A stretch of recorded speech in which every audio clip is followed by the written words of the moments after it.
How's it going, YouTube? Chill here. In today's video, we're going to be talking about the TWID, TWAB, whatever you want to call it. Yeah, apparently some new stuff came out this time around that's very juicy. I saw someone come up with a video. I mean, it was Dado, but with Darcy apparently being Gallowhorn and some other crazy shit that's been going on. So yeah, we're going to take a look, see what's going on. So hopefully y'all enjoy this. We're just going to kind of stick to the main points, see what's going on. I'll get my thoughts and opinions on it because yeah, I probably could be some interesting things here. So I'll give my takes on it, see what's going on here, and we'll kind of go from there. So what the article is basically covering, we got the developer live stream. They're going to talk about that.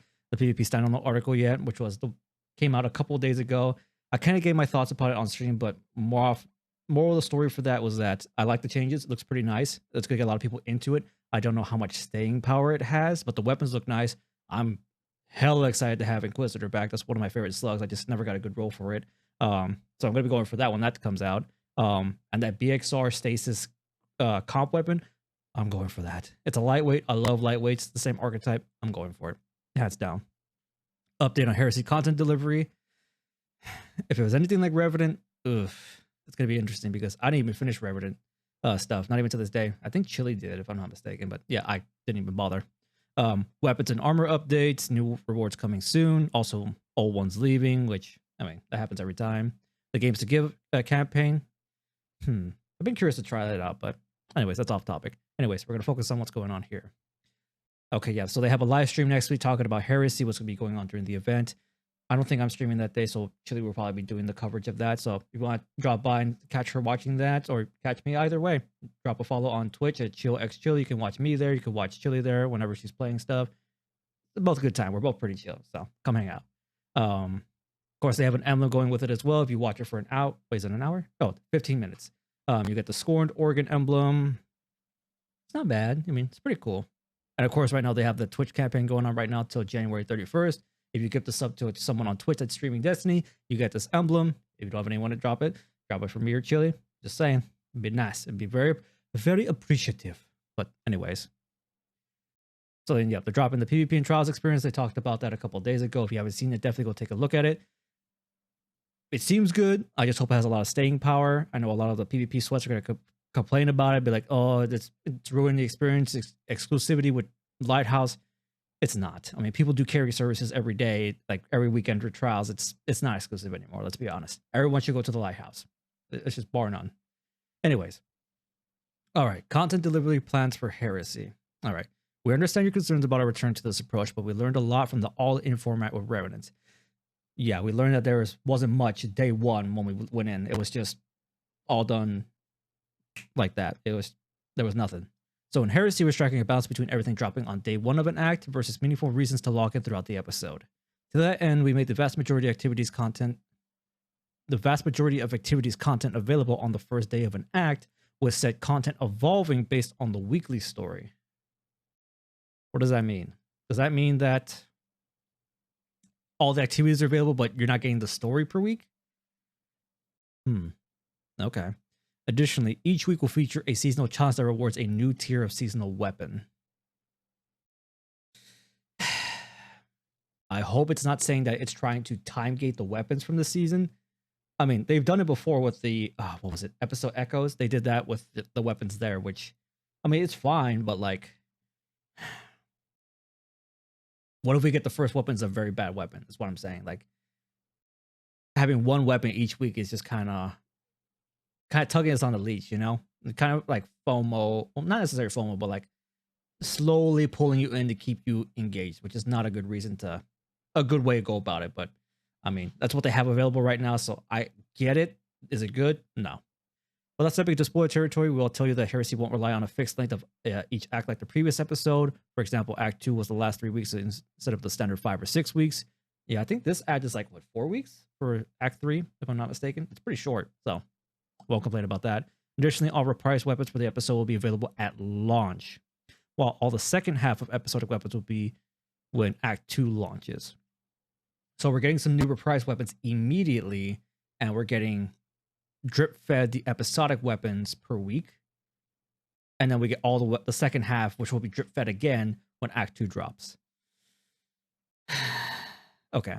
Our goal is to tell a satisfying and exciting story that both serves as an epilogue to the Light and Darkness saga, and that will help pave the way for what's to come with Codename Frontiers launches later this year. I mean, we're all kind of waiting for that. That's why the community is just kind of like, this is nice, but we want to see what's going to happen. We need something because we have nothing to correlate to how big like the next expansion is going to be. We need something. Okay, this is where I'm excited for. Weapons and armor updates for Heresy. This is where it's going to get spicy, and this is where I fiend.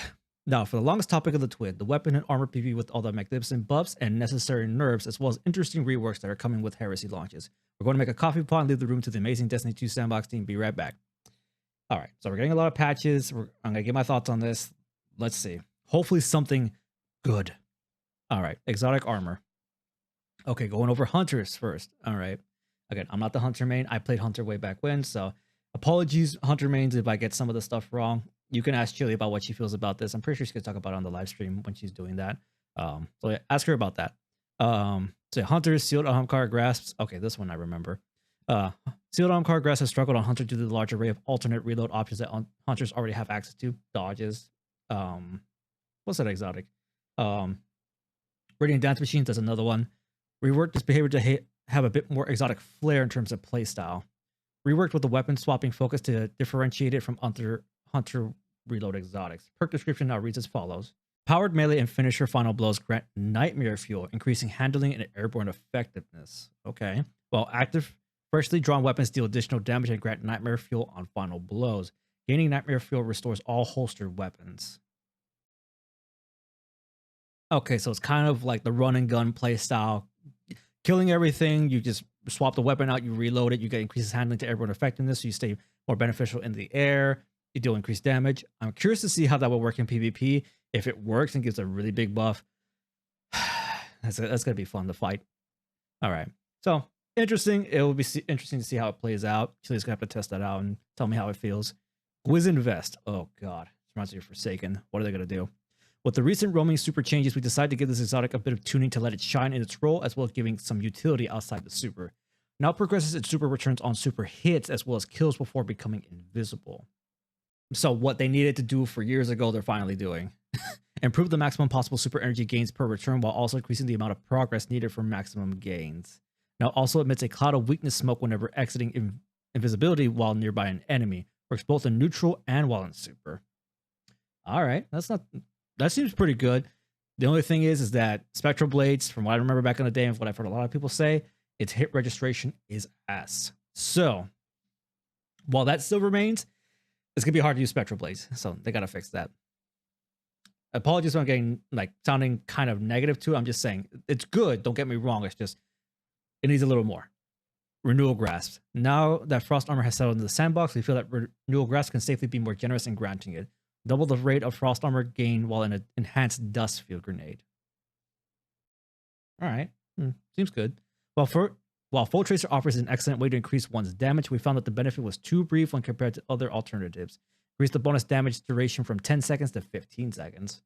Okay, Hunters, you got another way to play to, buff yourself, so you don't have to feel tied to, Celestial Nighthawk, is it Relativism? Yeah, Relativism. I have a feeling it's going to get nerfed pretty hard, so I can see the name down there, so let's see. Radiant Dance Machines. All right, let's see what this does now. Radiant Dance Machines. Radiant Dance Machines has been reworked to allow multiple dodge charges that it grants to count as real dodges for the purposes of perks and aspects. The trigger mechanism for granting extra dodges requires more effort to compensate for that, but the overall change is a large increase in strength and utility. Okay. We have also added some flat benefits to primary weapons that are a real game changer for players who prioritize gun feel and performance when mobile. Okay. Improves airborne effectiveness and hipfire mobility, range, and accuracy for primary ammo weapons. Hipfire mobility. Huh. All right. Multi-kills with primary ammo weapons refund dodge energy. When dodge is full, multi-kills grant extra charges. Powerful combatants and guardians count as more than one kill. So that means that you have multiple dodges automatically? Is that what it's trying to say? Or when you have it up, you have to get kills to recharge your dodge back to keep going. They have to word that a little bit better, but I'm thinking it's that you have to get kill chains to get back your dodge to keep going again and again and again. But I think it's now just a utility as part of the exotic. Now you can always get your dodge back and keep dodging. Instead of multi-dodges for however long the exotic lasts. Interesting. Relativism, Spirit of Galanor. This one's going to be interesting. With the ability to regenerate a roamer more quickly than ever, it is quite easy to end up chaining roaming supers back to back and effectively never need to rely on your weapons during activities. That has been a big thing about PvP. You know, you just end up using abilities more so than your weapons, so it's kind of like, eh. So to combat this, reducing this capability a little on the armor side, specifically for Silk Strike and Golden Gun. Okay. Reduce the max amount of energy refunded for Silk Strike and Golden Gun to 30%, down from 50%. The hunters are not getting nerfed. That's not a bad change. If anyone's complaining about that being a change, no. You're crazy. Spirit of the Foe Tracer has inherited the changes made to Foe Tracer. Okay, so Relativism got a buff. Okay, I'm surprised it didn't get a nerf. I was expecting, you know, like Syntheseps or Liar's Handshake, because those were the primary ones that Hunter mains use to get nerfed, but I guess not. Oh, Titan. Oh, this is where it's going to get spicy for me. I'm going to break this down. As most of you know, I'm a Titan main, so yeah, get ready for this. Titan's Ramparts. Oh, God, I remember this back in the day. Titan Ramparts was last adjusted to account for its problematic dominance in PvP, but that came at the cost of its value across the game. I mean, that's all it was really used for. I mean, the shoot-through barrier didn't have much in PvE, so it's like, meh. In the current sandbox, they found that many of its downsides can be removed safely in PvE, while a small buff that it gives in PvP without introducing those toxic play patterns. Okay. Remove several downsides applied by Assault Barricade to bring it in line with base Towering Barricade behavior.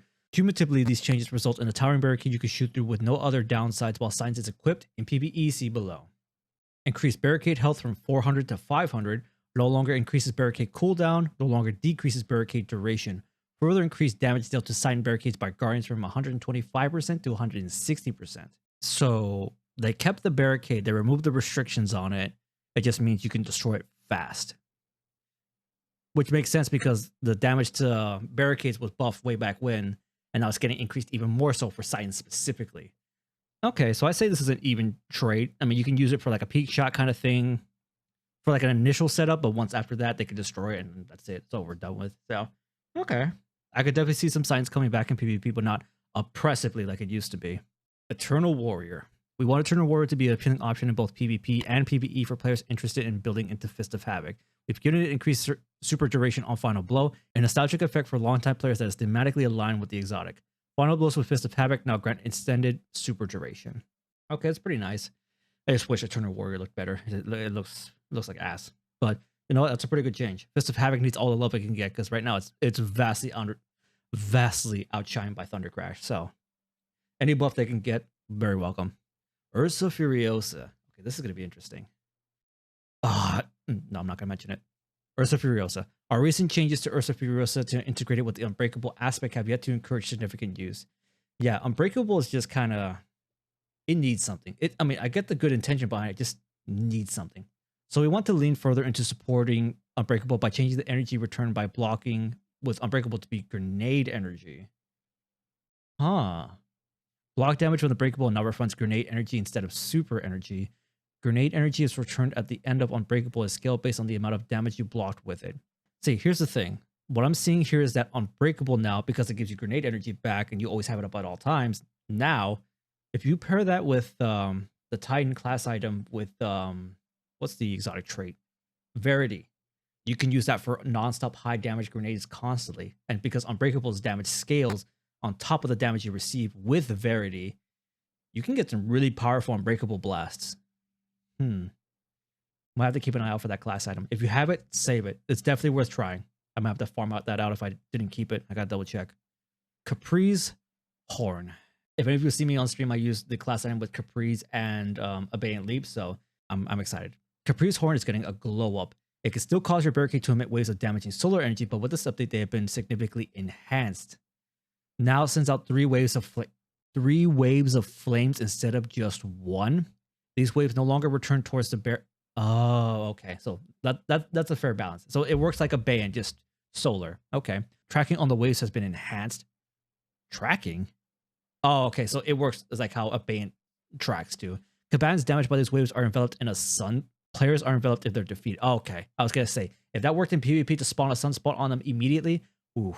Now requires a solar super to be equipped to create the flame waves from the barricade. Okay, you know what? Fair. That's a fair balance. So that means on my Titan, when I rock this class, I have to be on hammers. Okay. No, that's fine. That's totally fine. Insurmountable Skull Fort. Oh, that's a blast from the past. What are they doing? As difficulty goes up, Skullfort can feel overly punishing when you fail to land final blow. Landing the final blow with the perk's demands. To alleviate the issue, we are extending its effect to partially. Oh, wait, what? They're extending its effects to grant partial refunds from any melee attack to help rebuild that crucial momentum. Now grants energy to arc melee abilities when hitting targets with any melee attack. Amount granted varies based on the melee used. For most, the least energy granted. Powered melees, non-glaive unpowered melees while knockout is active, and unpowered melees, glaives included. Interesting. That might make a new playstyle. That's going to be interesting. And Stoicism, Spirit of the Bear, and Heresy changes from Ursa Furiosa. Spirit of the Horn, yeah, I had a feeling it would change over. Okay. On Thruster, now emits 4 waves and an X pattern. I need to try out that with Thruster. I've seen a few times use it to not much success because they're not used to it. I'm used to it, so I should definitely try out that with Thruster. Warlock. Storm Dancer's Brace. If I remember correctly, you get super energy back and you get increased damage from getting kills. Let's see how this one plays out. Much like Spirit of Galanor, we wanted to tune back how much returned energy was given for roaming supers via exotics. To compensate, we wanted to give Storm Dancer's Brace a little love and the potency granted to Storm Dance while you are in super. Okay. Double the damage benefit per stack of ascending amplitude up to 20% per stack from 10%. So that means you get 200% increase as opposed to 100% increase. That could be pretty good. Now it also reduces the cost of Ionic Blink during super by 50%. You know, that's a nice change, you know. Keep you on the move. Reduce the max amount of energy refunded to 30% down from 50. Okay, you know what? Fair enough. Fair enough. I'd say that's a pretty good change to make up for that. You still have a pretty lengthy super, but you have way more damage. So kind of makes up for it. Geomax Stabilizers. Oof. Such a history with these. Part of the charm of Geomax Stabilizers was lost when sprinting to get super was removed due to PvP issues. Oh yeah. With the introduction of Bolt Charge to the Arc kit. Oh, that's right. The new Arc suffix thing. I need to look into that. I don't know how it works. I think you just charge up from moving or something. Let me know in the comments. I haven't looked at it yet. There's an opportunity to bring this experience back without breaking PvP. Added a new perk. Sprinting while near max Bolt Charge will top it off. Oh, okay. So they're bringing back the old school perk, but you need max Bolt Charge to get it. Okay. Starts at 6 stacks of Bolt Charge. I think you get 10 at max, if I'm not mistaken, from what I saw from clips. Re-enabled VFX where boosts spark while sprinting near max Bolt Charge. Increase super energy gain from Ionic Traces to 7% from 2%. I can't help but thinking of the Ionic Star, that Warlock helmet that it revolves around traces to get back your abilities faster. See, they're like clashing with each other, so I don't know which one's better, but Geomax is definitely making a case, at least as far as Chaos Reach, which is fair. So it's gonna be interesting. Secret Filaments and Spirit of the Filaments. Okay, let's see. Ever since anti-champion capabilities were expanded to work with elemental verbs inherently, Secret Filaments has felt like an exotic lost to the flow of time. Giving it a satisfying loop felt like a nice way to give back the perk, or give the perk some love for both the base exotic and spirit counterpart. Now gives class ability energy per kill while Devour is active. See, that's one that should have been there, honestly, because they got rid of Devour from consuming the grenade for Warlocks just because of this exotic. You know, with the 3.0 kits that we got out, they kind of took it out of the way and gave us this as a replacement. So this, you know, it helps feed it better. So definitely going to be worthwhile. You're definitely going to see some Warlocks in PvP with this now. Definitely for sure. So it's going to be interesting. Speaker's Sight. Speaker's Sight paired with Ember Benevolent allowed Warlocks to earn a massive amount of ability energy via the healing turret, even if they and their fire team were at full health. Okay. Speaker's Sight impact should be rooted in an actual healing of injured guardians, so we are making a change to how the healing turret selects its targets. Okay. Healing turret no longer targets allies at full health. Allies near some damage done to their shields to be eligible targets. Got it. Okay. Very interesting to see. Definitely worthwhile. Like, it should have been done, honestly, especially in PvP. That's where like the strength of Speaker's Sight came into be, because that healing effect while you weren't even damaged, you used that restoration on top of it. So when you went into your gunfight, you were starting to heal still while taking your shots. That's kind of what made it overpowered. So thus helping make sure that it doesn't get too oppressive in PvP. So a nice change. Because trust me, if you go get a good Warlock with that helmet, it's very hard. Very hard. Ooh, yes. Spirit of Verity. And this is what I was talking about Bear earlier. So this could be interesting to see.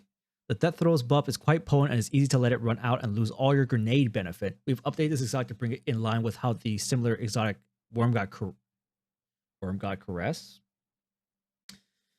All right, go on. Stacks of death throws are now represented by a meter that decays backwards through. Oh, okay. So it's the tier bar with Worm Gods. Okay. With each tier rather than falling off entirely when the duration elapses. Okay, that's a nice change. Definitely makes it more user friendly for sure. Now uses a meter to track death throws times 1, 8 seconds, times 2, 7, times 3, 6, times 4, 5, times 5, 4. When one tier's duration elapses, the buff will downgrade to the next lower tier rather than expiring entirely. Oh, so that's the buff you got from it previously. Okay, so at times 1, you get an additional 5% per second. You get a 1% per second times 2, 1.5% percent at times 3, 2% at times 4, 2.5% times 5. No wonder it didn't feel like much. I saw a lot of Warlocks get a lot of it, but I don't know. Spirit of Verity. Okay. Speaking of Verity, the above changes extend to the class item versions as well. On top of this, we're also giving some more of the base exotic to the Spirit of version to help players build into grenades on Prismatic. Grants a bonus grenade recharge rate, but provides 50%. Oh, that's right. Yeah, it didn't give you bonus recharge rate. That's what kind of killed it for grenade builds. Okay, then. So definitely another one to look for. Look for Verity on your class items. If you don't have some yet, definitely farm them out. Especially when Zerg comes out, if he has the class items, farm out strange coins, spend them. Ooh, weapons. All right. This is going to be... I can already see aim assistance there, so that's going to be a spicy topic. All right, aim assist. Destiny's various aim systems are a foundational part of what makes Destiny guns feel like they do, but they do not come with some edge cases. While using the controller input, we've taken a stab at trying to solve an issue where a quickly moving target crossing your vision can pull your aim off a previous target by introducing a time-based component. Oh my god, the amount of times I've lost gunfights because of that mechanic. Oh, finally they're addressing it, but I'm curious to see how it works. We now weight aim assistance against targets you've aimed at for a short time more strongly compared to brand new targets when a new target is introduced by crossing your reticle. We understand that this is a potentially wide-reaching change, but have thus far been satisfied with the results in our playtests. The game's going to change. The console players and controller users, you're going to feel a very big change, so just be ready. Controller players, please let us know if you encounter any issues as a result of this change. Aiming at a target for a short time will prevent another target moving very quickly across your reticle from dragging your aim off it. Controller only. So, controller players, definitely look it out. I will be looking at this myself when the season comes out, for sure. It's going to be interesting. All right. PvE damage tuning. We've tuned up some low-performing weapon families in PvE to bring the competition a bit closer together when you are selecting weapons to use. These changes could help a number of archetypes that have been in need of some love for a while. Scout rifles. Oh, they need all the love. Scout rifles feel bad. The only time they're ever used is GMs, and even then it's kind of like, just because you could play distance, that's the only reason. They don't feel good. 15% versus minors, 30% versus majors. It definitely needs the major damage buff for sure. Auto rifles, 10% increase versus minors and majors. All right, not bad. 5% increase versus minors for SMGs. Additionally, we've increased base size by 10 to 15% based on the mag size. Oh, so that's why I noticed that mag size increases the other day. Okay. Trace rifles plus 20% versus minors. See, trace rifles, they need a buff for majors. That's kind of what's holding them back. I mean, the minor one is fine for, high-end content, but they're kind of meant like as primary special weapons. That's kind of like their role. So it's like, I mean, yes, this is nice, but it needs a little bit more for majors, in my opinion. Like, I want to use trace rifles. I love trace rifles, but they just don't provide enough worthwhile to use them. So good, but it needs more. Linear fusion rifles plus 10% versus all combatants. That's going to be interesting. It's not going to bring it back into the DPS line for like what they used to be, but they're better now. So if you kept like farmed out those god roll scintillations, yeah, you'll have a use for them now. Glaives. All right. Glaives have historically been a niche weapon type that have been found hard to break into the mainstream usage. In this update, we're applying a sweeping buff to many of the glaive baseline stats and behaviors to remove some of their unwieldiness and make them a more attractive and easy to use option. I need to try out that new stasis one. Rake angle, I think it's what's called. I think the one from GMs. Comment, you can let me know. With these changes, the intent is that glaives become more agile and need to reload less often, are effective at longer ranges, and more forgiving and more impactful when completing their full melee combo. Significantly increased aim assistance, aim magnetism, and damage fall off ranges across the board for all glaives. Improved glaive projectile hit registration. Increase the baseline effects of all stat values for handling speeds, including shield ready speed and draw and stow speed. Magazine size, projectile speed, reload speed, Final hit of the melee combo deals double damage. This hit also inflicts much more flinch on PvE combatants. All right. You know what? This is going to be interesting to see. I forget, it was years ago. If you're looking at this video somehow, Jingleheimer with your Hunter and fucking the Arc Glaive for Hunters, I'm sure he's happy. If any comments, if y'all know who that is, definitely watch him. He's fucking goated with that glaive. I went against him several times and he was running my shit. Aggressive frame fusion rifles. Oh god, here we go. Oh wait, no, this is the... Oh, okay, I know what this is. The only aggressive frame fusion rifle exists with the game to date, Coriolis Force. I actually like this fusion. I just wish it was better and we got more. We'd like to give the subfamily a bit more love to try to sell its unique charge spread shot gameplay with a complete rework. The original fired its pellets all at once, so it recoiled felt shotgun-like. With the rework, we wanted to stay true to the fusion rifle performance of controlling your recoil over the burst, so we converted it to fire multiple bursts of pellets. Huh. Keep an eye out on this thing. I have a feeling it could be a very good DPS option for PvE. So keep an eye out for this, but let's keep going. These shots suffer from damage fall off much less than conventional fusions to compensate for their widespread angle and let the player fire into packs of PvE enemies and still score multiple kills. Don't worry, you won't have to go get Coriolis on your rope if you want to try these changes out. New reworked aggressive frames with new perk pools are coming in this episode. Thank God. But I'm going to be hunting for one. With this change, definitely going to be hunting for one right away. All right, so let's see. Aggressive frame fusion rifles now fire 3 bursts of 4 pellets in increasingly wide spreads. Oh, so they're basically turning like Bastion. Okay. Just Bastion has more pellets, but still, very good. Increases minimal damage when fully charged when fully outside of damage fall off range from 45% to 65%. Okay, so still allow more range for it. Increased range fall off start by 4 meters relative to normal fusions. Increased range fall off end by 3 meters relative to other fusions. So they have a little bit more buff of a distance, but they're not like mapping people. Increased damage versus minors and majors by 15% relative to normal fusions. They should be good. Support frame auto rifles. Okay. We'd like to support more support frame auto rifles in the future. Currently, their range stat is not essentially desirable because of their unique bullet projectile properties, so we took the opportunity to make range directly affect its healing performance by adjusting how far away the weapon can lock on to and heal an ally. So, support warlocks with your healing autos, you want to build into range. No hesitation remains close to its original behavior with this change with its base stats. This change primarily affects perks and mods applied to no hesitation and opens more space for future support frames to differentiate themselves. Range now increases how far away you can heal another guardian. Rocket assisted sidearms. It was bound to happen, but let's get into it. Rocket assisted frame sidearms shipped particularly potent while also being easy to use. We reduced the reserves for these in Revenant to bring their uptime a bit closer to other special weapons, and with these changes, we're moving these into a more defined niche, keeping them potent with that niche but being a bit less universally useful in all situations. With these changes, they should remain a viable ammo-efficient option for clearing minor, major, and champion tier targets with direct hits, without also being great at killing everything nearby the primary target. Reduced PvE detonation damage by 45%. So you can't get splash damage kills. That's nice. I wonder if reverberation works now on sidearms, on the rocket ones. I heard that doesn't work that much, but you'll have to see. Increased PvE impact damage by 100%. Remember, impact damage is not that much compared to the explosion, so it's nice, but it's not a huge buff. Keep that in mind. Reduced aim assist fall off and maximum distance by 8.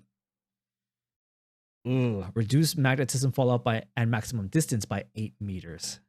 Ugh. Yep. Okay. So yeah, you can't map with these sidearms anymore. They're meant for the medium range kind of thing. Okay. That definitely brings them back in line for sure. Are people still going to try to use them? Oh yeah, 100%. Reduce damage by 30% versus bosses, vehicles, and mini bosses. Oh, that's going to really kill them. That's what's going to kill it. Buried Bloodline body shot damage is unaffected. Critical hit damage is buffed by 8%. Okay, Buried Bloodline. We need more rocket exotic sidearms. I want to see the solar one. The range stat was vestigial to the weapon subfamily, so we've removed it. Okay, so range and all that's been changed to something more adequate. Okay. Ooh. Exotic weapons. All right. The meat and potatoes. Lawrence Driver. Oh god, I'm scared already. Lawrence Driver was once a terror in the PvP and has since caught a number of changes to its efficacy. Since then, it has struggled to compete in most activity types. We've made a few changes that reward you for playing its bounty game successfully and keep it going into future or further encounters. Picking up a bounty tag now grants 1 ammo to the mag. Okay, so you can refund your ammo. Triggering Lagrangian Sight by picking up a bounty tag adds 6 ammo to the mag the first time you trigger it. So it's more ammo efficient. Okay, returns to adding 1 ammo per tag on extensions while the buff remains active. Okay, so you get refunded. You're incentivized to go pick up those tags, you get ammo back, and when you proc the perk, you get 6 shots back. Okay. It'll be interesting to see in PvE, for sure. Ooh, Delicate Tomb. This is my baby. This is what I took for world's first or 48-hour Nezarec. It was amazing. All right, so I'm excited for this. We've made a few adjustments to Delicate Tomb to help get its Tempest Cascade loop a bit more predictable and give it significantly more punch while buffed. Increase the chance to make ionic trace from minor combatants from 4% to 10%. All right. Increase the PvE damage bonus on the Tempest Cascade shot from 30% to 100%. Ooh. All right. Remove the timer from Tempest Cascade. Lasts until fired. Okay. Nice change. All right. Darcy. All right. What does it do? I saw what happened. Like people were posting, so I got to see this. Darcy has long struggled to compete with his exotic brethren, so we're taking a stab at building a niche for it in a fire team the way Galahorn and Ergo some have found their respective weapon types. This new catalyst should give you an edge up in encounters where snipers may not previously have been viable. Added a new catalyst perk, Networked Targeting. Hits with personal assistant active grant you and nearby allies improved overall weapon performance and precision damage with non-exotic sniper rifles. Improves recoil, flinch, target acquisition, handling, and precision damage. Stacks up to 5 times. Darcy also gets this buff itself. Darcy user also gets plus 15% damage after granting 5 stacks to a teammate. Huh. Now this is a substantial change for Darcy. You're definitely going to see it a lot because you couldn't buff its damage enough to compete with Whisper. Nothing was going to compete with Whisper. Nothing. So leading to the support, that's a good way to go about it for sure. So again, it's non-exotic snipers. So you got to remember that. So any exotic snipers out there, what's the one? The one from Edge of Salvation, that one can be pretty good. Supremacy, and I forget some other ones off the top of my head, but yeah, start farming some sniper rifles. Oh, the Garden one too. Garden of Salvation, that's another one. Edge of Action, Edge of Concurrence, and Edge of Intent. The exotic glaives. Okay. The exotic glaives have felt a bit clunky since their addition to the game. We've made some changes here along with the global changes to glaives that will help with smooth over the gameplay loops with each of these, as well as add additional neutral game value outside of the special shots. All class exotic glaives. Special shot is no longer tied to glaive energy. Okay. Now triggered on 6 weapon hits to allow the special reload. Increments off both shots and melee hits. Oh. Effects of jolting feedback trait added to the intrinsic perk. Oh shit. Okay, so the Hunter one gets jolting feedback. Edge of Action, the Titan gets the stabilizing rounds. Edge of Intent, the Warlock one gets incandescent. Added Cure Pulse to special shot impact. Healing turret no longer targets. Okay, similar things to Spear Sight Helmet, but still. Now that puts them on the table. That for sure does. Centrifuge. Okay.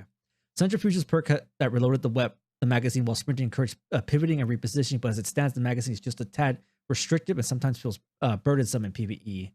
We've increased the magazine size to increase the potency of this perk and let you keep the weapons at cumulative charge for longer before needing to reload. Increase the mag size to 45. I think it was like 30 something beforehand, so yeah, that's pretty nice to have. All right. Ooh, Dead Messenger, Hardlight, and Borealis. All right. We're revisiting the exotic perk, the fundamentals, to modernize it a bit. Elemental keywords such as Restoration and Volatile become a part of Destiny 2's modern fundamentals. Okay, yeah. The stat bonus based on current element has been removed in favor of a damage bonus when you apply or receive an elemental keyword matching the current element. We're also giving a small stat bump to Borealis since some high-skill PvP players are taking a liking to its current stat offerings. So they're removing the bonus you would get for it, but instead making it part of Borealis. Okay. The fundamentals. New effect. Grants a 30% damage buff, 10% in PvP, to this weapon for 10 seconds when you apply or receive an elemental keyword that matches the current selected damage type of this weapon. So for solar, it would be incandescent, scorch. No, it's a buff, so it's restoration. So it's restoration. No. No, when you apply or receive. So when you get scorched, when you give scorch, when you get jolted, you give jolt, all that stuff. But my thing is, though, can you do that with the weapon is my thing. If you can do it, then that'd be really good. But it doesn't seem like you will be able to with the base weapon. So that kind of, it's nice, but you don't have a way to proc it off of yourself. So it's like, what's the point? I mean, yes, you can use your grenades and stuff, but you're still kind of limited. So I can feel like they're going to add that part of it, like later on down the line, or they just haven't put it in here, but it's actually part of the perk. Borealis only. Increase stability by 20 and aim assist by 10 to permanently granted the void element bonus that it would no longer have access to since Borealis is a sleeper pick in PvP. The bonus was selected over Arc since there are way more ways to gain handling. That is true. There's a lot of dexterity mods and stuff, so. Oh no, Telesto. Overall, Telesto is a solid weapon, but it lacks a solid high point in its power fantasy and does not interface with build crafting much. Additionally, the weapon has a unique dual identity as a weapon associated with the Awoken Harbingers in universe and associated with a storage history of the Telesto-specific bugs in our community. With that in mind, we gave it a buff that embraces both aspects and ties them together in a single, deeply self-referential package. How do you buff Telesto? Make it more Telesto. Harbinger's Pulse now only refills Telesto's ammo from reserves instead of Telesto on your kinetic slot weapon. Okay, fine. Now triggers with any void final blow. Okay. Final blow requirements increase from 2 to 3. However, Telesto final blows count double. In other words, will trigger from 2 Telesto final blows, or 1 Telesto final blow, and 1 other void final blow, or 3 other void final blows. Okay. Multi-kill timer increased from 2 seconds to 4.5 seconds. Catalyst, new perk, Harbinger's Seethe. After 3 activation of Harbinger's Pulse, special reload the weapon to cause a rain of Telesto projectiles on your next direct hit.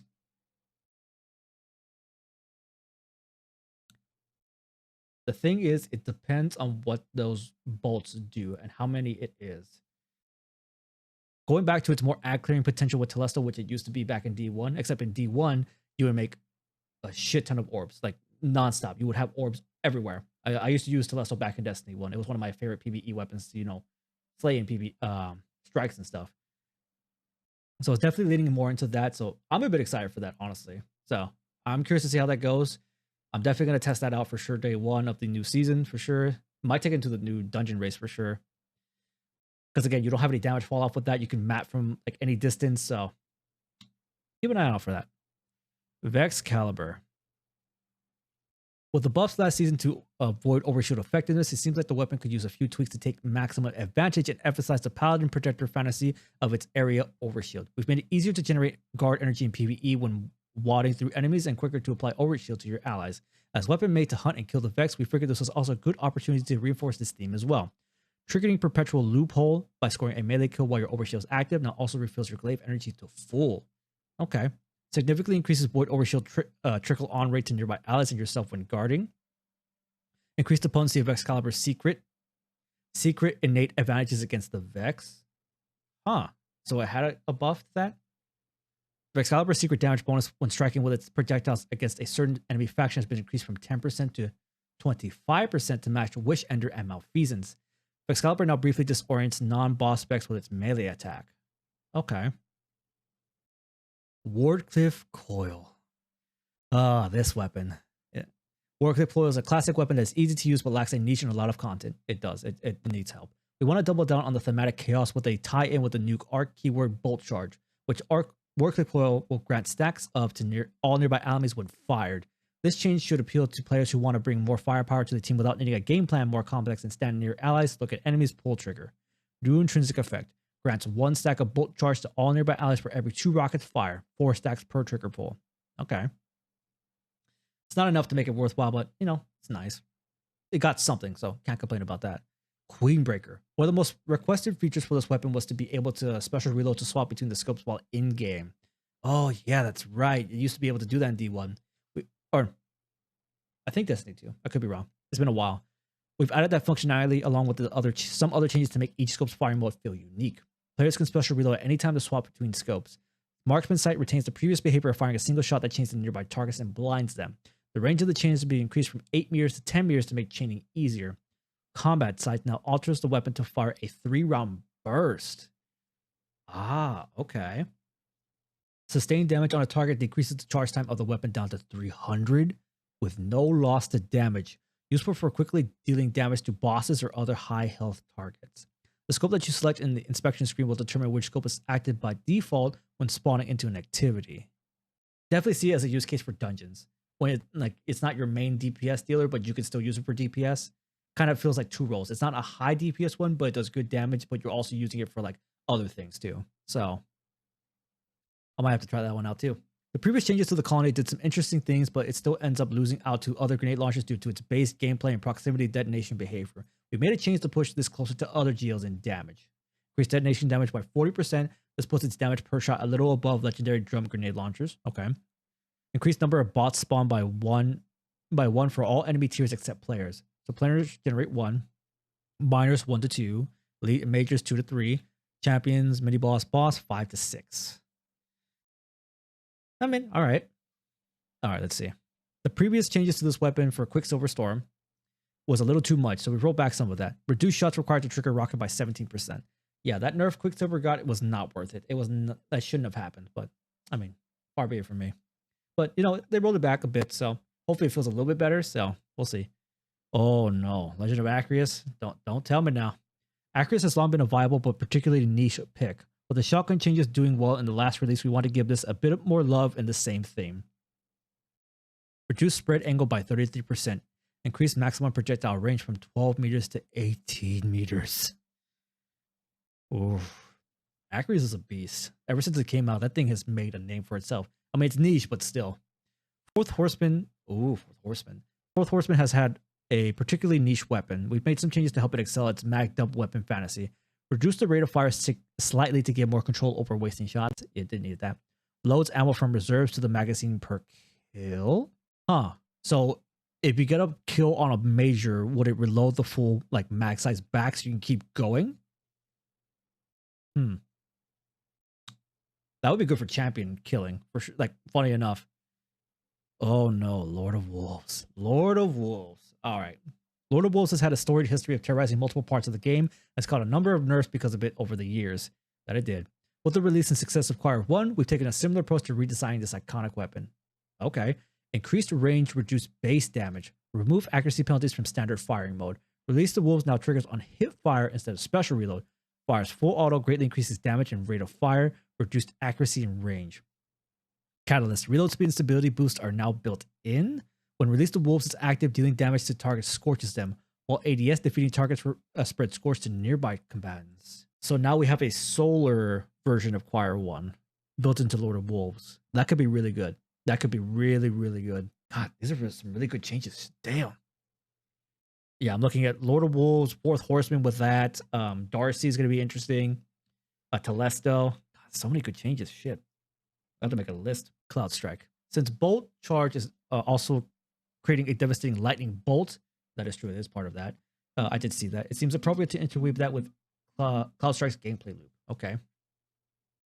For Bolt Charge, abilities are the only way to discharge max stacks unless you're behind a Striker Storm Keeps barricade. These changes allow Cloud Strike to quickly build stacks, which can help bring back your melee abilities faster thanks to Bolt Charge, or cash in quickly with an extra Bolt Charge Lightning Strike when paired with Storm's Keep. Added behavior to Stormbringer perk. Rapid precision hits create a lightning storm at the point of impact and grant a stack of Bolt Charge. Precision final blows generate a lightning bolt at the target's location and grant a moderate amount of Bolt Charge. Okay, so building into the theme of the new arcs verb. Could be interesting to see. Thunderlord.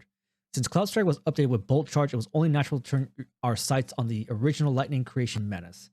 Ain't that the truth? For Thunderlord, our goal was to tie into what Thunderlord was already doing and reinforce its gameplay mechanic, which is generating lightning through sustained fire.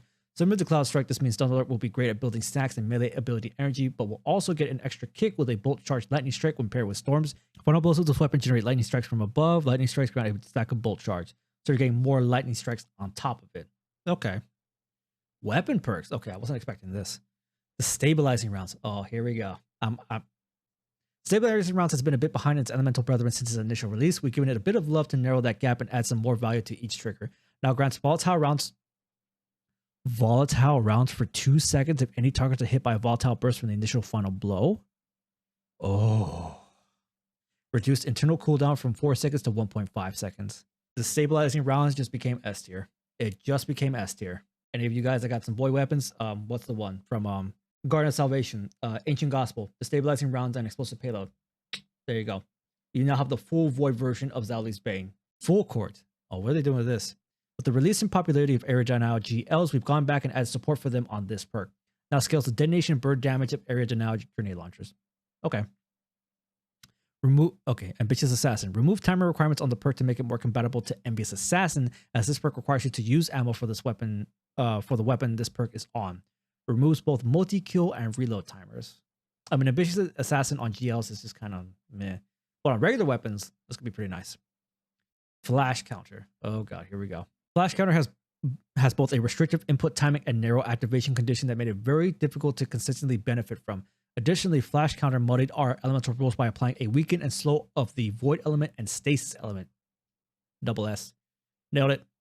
We've opened the activation condition to trigger a blast in front of you while guarding against any damage, increasing the damage of the blast and made it disorient combatants. Rework to read taking damage after guarding emits a disorienting blast.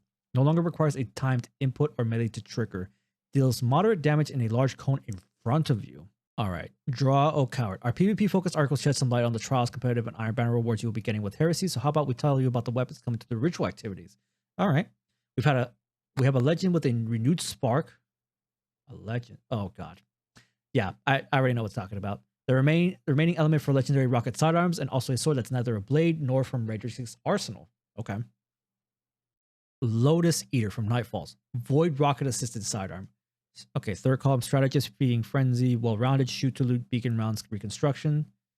I'm looking at either shoot to loot or reconstruction for the third column. Fourth column, one for all, redacted, high ground, reverberation, frenzy, adrenaline junkie. Shoot to loot, one for all, probably. Or reconstruction. I don't think reverberation works on rocket sidearms. So I guess it just depends on what that new trait is on the fourth column. Palindrome. Palindrome, palindrome, palindrome. I still have the OG one. I got the Garo before I got Sunset, and I still have it. I hate it. I never liked palindrome. Hopefully this new one I like, but the old one I hated. All right. But now it's arc, so that's going to be interesting. Third column. Closing time, elemental capacitor, explosive explosive payload. Redacted, outlaw to the pain. Fourth column. Magnificent howl. All right. Snapshot. Master of Arms. How's that? Oh no, that's going to be bad. Because that means your body shot damage is your headshot damage, right? If I'm not mistaken. So headshot's 80. Yeah, it's 80. So basically for Master of Arms, you get another kill. You have ultimate forgiveness. Oh yeah, Pally's going to be meta. Opening shot, redacted. Another redacted perk. Desperate measures. Okay. That was going to be interesting. I'm curious about this. I'm curious about this perk and this one too. But Master of Arms, that's disgusting. That for PvE with, what is it, like Outlaw? No, explosive payload. These two right here for PvE I would take. I'm going to hunt for a PvE one for sure. All right. Vanguard Ops. Cynosure, Strand Aggressive Rocket Launcher. Okay. Reconstruction, Envious Arsenal, Slice, Demolitionist, Field Prep, Tracking, Sympathetic Arsenal, Impulse Amplifier, Ambitious Assassin, Clown Cartridge, Danger Zone, Overflow. Envious Arsenal Overflow. Got that. Fourth column, Chain Reaction, Explosive Light, Redacted, Bipod, Cluster Bomb, Quick Draw, Lasting Impression, Adrenaline Junkie, Reverberation, Desperate Measures, High Ground, Hatchling. Redacted, whatever that new perk is. Bipod, pretty much. That's only like the real good damage perks. Gambit, Backfang, Arc Rapid Fire, Glaive. Okay. Third column, Impulse Amplifier, Beacon Rounds. Redacted, Grave Robber, Immovable Object, Tilted at Windmills, Shot Swap, Steady Hand, Replenishing Aegis, Field Prep. Okay, Field Prep, Led from Gold, Mulligan. Redacted, Bolt Shot, Swashbuckler, Surrounded, Unrelenting, Wellspring, Vorpal Weapon, Unstoppable Force, Close to Melee, Desperate Measures, Adagio, Adrenaline Junkie. Grave Robber, Close to Melee, because they work together. Synergy. Led from Gold with... Oh, Field Prep with Volt Shot.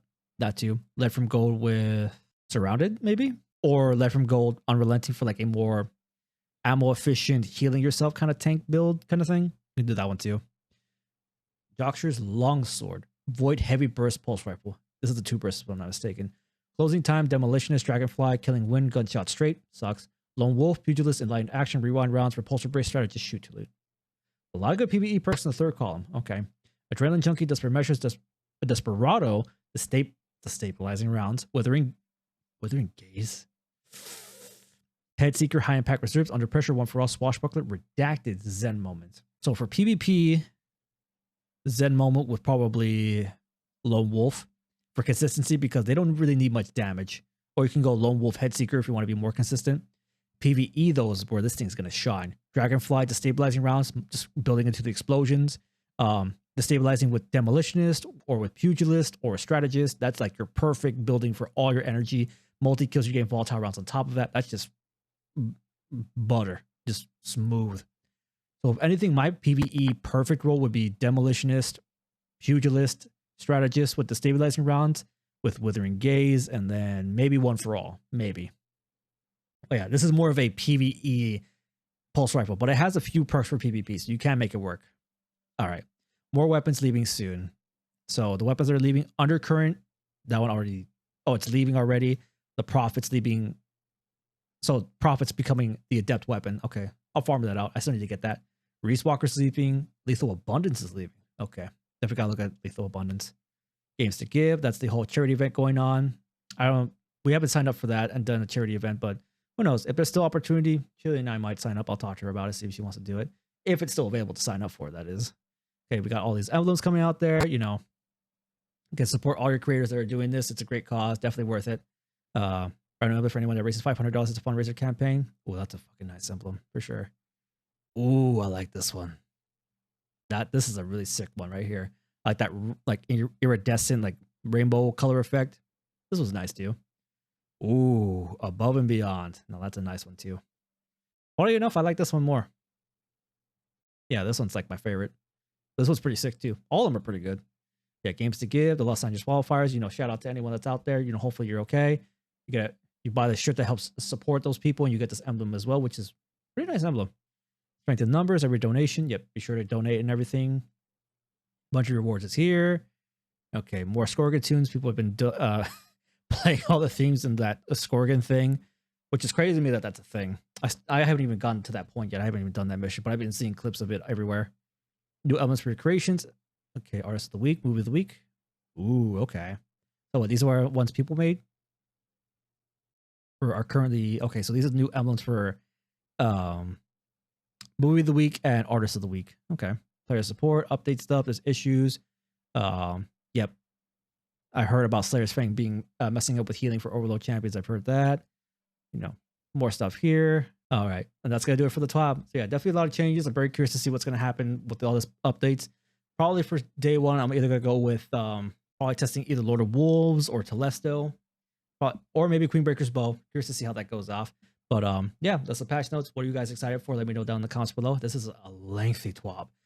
And my throat's killing me. You guys haven't heard it, but I've been cutting several times to drink because my voice is practically gone. But hopefully y'all enjoyed this. Let me know what y'all think in the comments below. I'm definitely excited to see all these weapons coming out. Also, by the way, if you haven't followed us, drop a follow on our Twitch where you can catch me or my twin sister Chili. We both play Destiny content, among some other stuff too. So she's going to be streaming next week for the new Heresy stuff, most likely. I probably won't be doing that. So catch her live when she's watching that, and I'll be playing the day one live, and also probably doing the dungeon race too. So, you know, stick around for that. Be fun. But yeah, appreciate y'all. Thanks for watching. And remember, keep it chill.